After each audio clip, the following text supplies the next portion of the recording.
Golapganj press ক্লাবের সাবেক সভাপতি, Golapganj kindergarten and pre cadet school অ্যাসোসিয়েশনের সাবেক সভাপতি ও ঢাকা দক্ষিণ হলিসিটি স্কুলের প্রতিষ্ঠাতা অজামিল চন্দ্র নাথের প্রথম মৃত্যুবার্ষিকী উপলক্ষে স্মরণসভা অনুষ্ঠিত হয়েছে। বুধবার রাতে অজামিল চন্দ্রনাথ স্মৃতি পরিষদের উদ্যোগে গোলাপগঞ্জের একটি হলরুমে এই স্মরণসভা অনুষ্ঠিত হয়।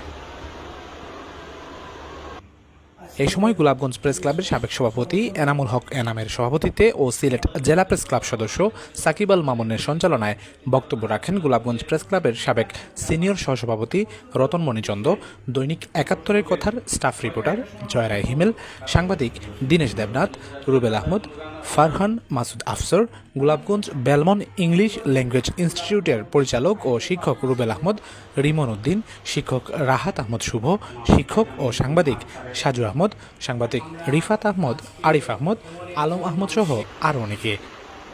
এ সময় বক্তারা অজামিল চন্দ্রনাথের জীবন ও কর্ম নিয়ে স্মৃতিচারণমূলক বক্তব্য রাখেন। ৭১-এর কথা, নিউজ ডেস্ক। তার সাথে আমার কত বিষয়ে